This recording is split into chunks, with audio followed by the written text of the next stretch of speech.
Right now in the Steam forums there's a thread entitled "What's the Deal with Laszlo?"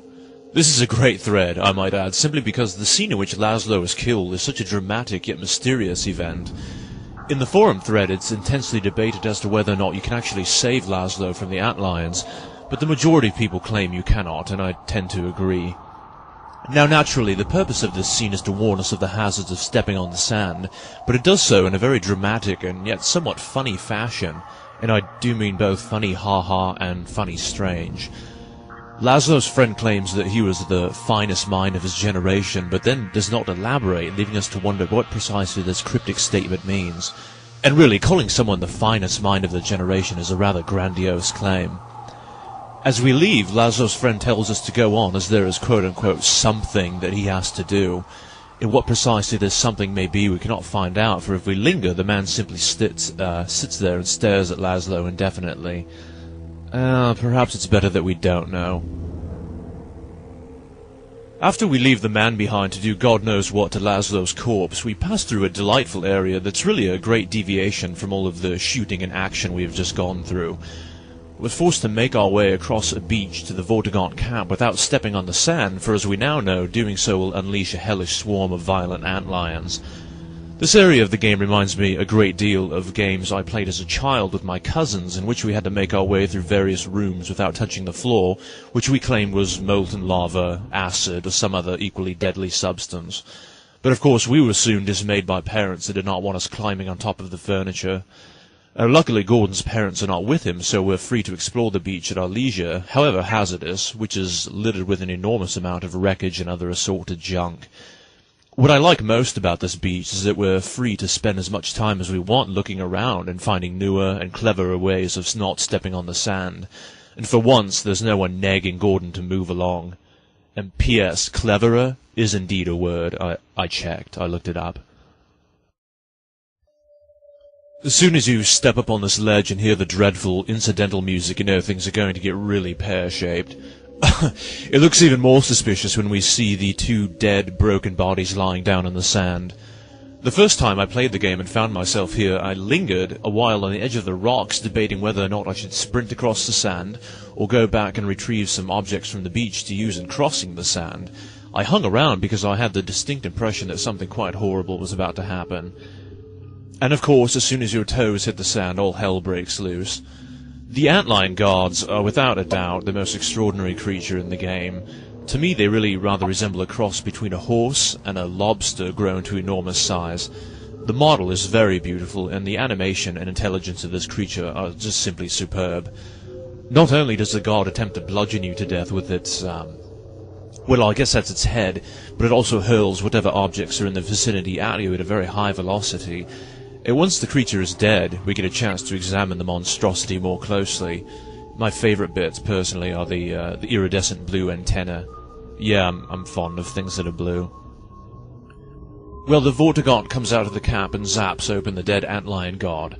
And I'd sort of like to know where this Vortigaunt was at when the guard was trying to kill me. He zaps it open, and we acquire from the guard an infinite supply of theropods, which are a sort of squeezy ball-like receptacle of pheromones which the guard presumably uses to control the regular antlions. It's really great for relieving stress. And he takes us to a training ground within the camp to explain how precisely to use the theropods. Now, in the original Half-Life, we did use alien creatures as a sort of biological weapon, and I do not personally remember what those squirmy, shrimp-like things were called, but I do remember distinctly that they were just as likely to attack you as aid you when thrown at the enemy. It's different with the antlions, because now that you possess a theropod, they think that you are their mother or their leader and follow you obediently along like well-trained dogs. I think the sort of, quote-unquote relationship one forms with the antlions is a very positive part of the game. Once these creatures go from being an enemy to being a rather useful friend, I think we form a sort of bond with them, and almost come to think of them as pets in a way. I think it's very appealing to the player to be able to control other characters in this way. D-Day. After we have a squad of antlions securely in tow, we storm the beaches on the outskirts of Nova Prospekt. One thing I really like about this beach is how the Combine watch stations were integrated into older coastal defense fortifications, such as pillboxes and other bunkers. You can see the now empty concrete emplacements where coastal artillery guns once stood. Now this is not the first time, nor certainly will it be the last, when we see that the Combine have hastily thrown together their own construction, in the process of which they have often assimilated pre-existing human architecture. It often seems to me as if the Combine have very little aptitude for creating in general, and can only appropriate or usurp already existing technology and use it as their own. This trait not only extends to architecture, transportation, and other peripheral technology, but also to the variety of creatures serving the Combine, as we shall soon see more of as the game progresses. As we assault the beach, the bug bait proves its usefulness. Not only can you coax the antlions into attacking Combine soldiers, but you can steer them here and there in an attempt to draw fire away from yourself, or otherwise use them as a distraction. One of my favourite things about the bug bait is that when you hit an enemy with one of the theropods, he begins flailing his arms about wildly as if he has a swarm of bees flying around and attacking his head. The brownish-coloured stuff that disperses from the theropods must be extremely irritating to the eyes or sinuses. Not that these guys don't deserve it. Once we scale the cliffs, we begin our assault on the prison proper, and indeed the irony is not lost on me that we're breaking into a prison, as opposed to the more common breaking out of prison. This sequence is arguably the hardest part of the game up to this point, as there are a great number of things going on all at once. Not only do we have to take out the Combine soldiers in the guard towers and watch stations, but we also have to contend with the two Combine gunships that appear seemingly out of nowhere and lay down an extremely deadly hail of fire. You're kept on your toes as you try to fight the soldiers, dodge the gunship's fire, keep the antlions as far from you as possible in order to draw the enemy's fire, and attempt to shoot down the two gunships all at the same time. In the sequence I show here, I'm cheating for the benefit of the video, so don't feel bad. However, as difficult as this battle is, it is certainly survivable with the right timing and efficient use of the resources available to you. Once you finally bring down the two gunships, the silence seems almost overwhelming, except for the sound of distant gunfire and the hissing of your troop of antlions. The first time I made it through this sequence, I felt an enormous amount of relief, wondered how things could possibly get any worse than that, and felt that it would probably be smooth sailing from this point onward.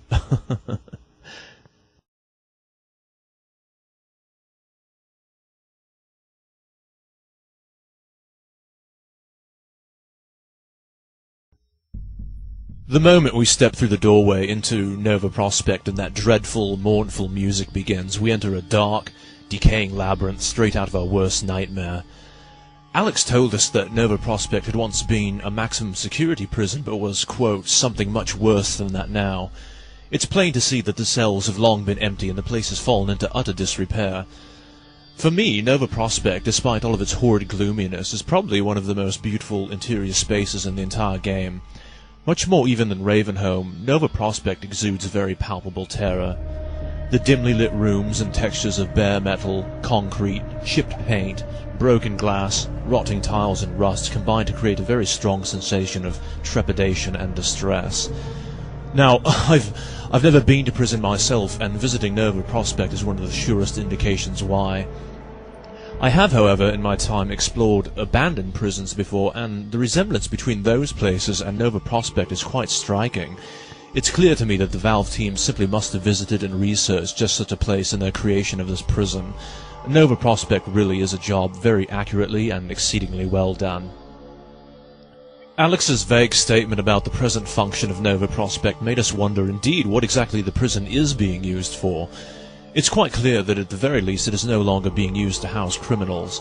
It makes me wonder a great deal about the fate of the former inmates. Nova Prospekt is obviously a major garrison for Combine forces, and as such, our time spent in the prison will reveal a great deal about the Combine, their intentions and activities, and really will be a turning point in the Half-Life 2 story. But the place is a complete wreck and offers few clues in the beginning. It would seem that after we disengaged the Thumpers during our assault on the beach, the prison was quickly overrun with antlions and antlion guards, who have torn the place apart in their insect-like wrath. Luckily we've still got that bug bait, though unfortunately the antlion guards are not terribly interested in this fact. One very interesting thing I've noticed about the antlion guards is, unlike other NPCs in the game, in fact every other NPC in the game, you can pick up their dead bodies with the gravity gun. It's very strange. We encounter a new Combine weapon in Nova Prospect, the automated floor turret. Like most of the Combine's weaponry, these turrets are not especially powerful and are more of an annoyance than a threat. They're very rickety and unstable, and if breathed on heavily they'll tip over. You'd think the Combine would have efficient enough engineers to create a tripod base for the turret with legs much further apart for increased stability. Do you see what I mean now about the Combine only being able to assimilate pre-existing technology and then only barely being able to improve upon it? We saw the first version of these turrets being deployed by the Marines in the first Half-Life, and those were far deadlier than the Combine's turrets. By far the most interesting and informative part of our time in Nova Prospect is the sequence in which we overhear Dr. Breen's broadcast to the Overwatch forces, reproaching them for their inability to capture or eliminate Gordon. We hear for the first time Dr. Breen refer to the Combine soldiers we've been fighting as transhumans. Now this term suggests to me humans that have been selected to undergo genetic and perhaps even surgically engineered mechanical and electronic modification to make them into a newer, supposedly more highly evolved form of human. And in fact these suspicions seem to be confirmed by the appearance on a monitor of an image of a deceased Combine soldier whose mask and body armor have been removed, displaying the signs of rather significant surgical alterations. His larynx has been removed and replaced with an electronic transponder of some sort. There is a very visible scar down the front of his chest which suggests more internal modification, as does the large receptacle on the right side of his lower thorax. And there is also a large scar/indentation on his head which suggests to me the concealment of some sort of computerized brain implant. Now this soldier is one of the strangest curiosities of the game, and it is indeed a turning point, as we now realize for the first time that the Combine are utilizing the human species as a resource to be consumed in their vast military machine. We also see on the monitor for the first time a stalker, though at this point we cannot find out anything about this emaciated creature hanging from the wall, so little do we know that this was a former human that has been completely and utterly modified to become a drone-like slave for the Combine. Dr. Breen also reveals in his broadcast some facts regarding his own position within the Combine structure. He refers to himself as an administrator, but it is clear in actuality he is merely a liaison to the Combine and provides a human face to the authoritarian regime in order to keep the populace more or less in a state of pacifism which would not be possible if the Combine were to rule directly.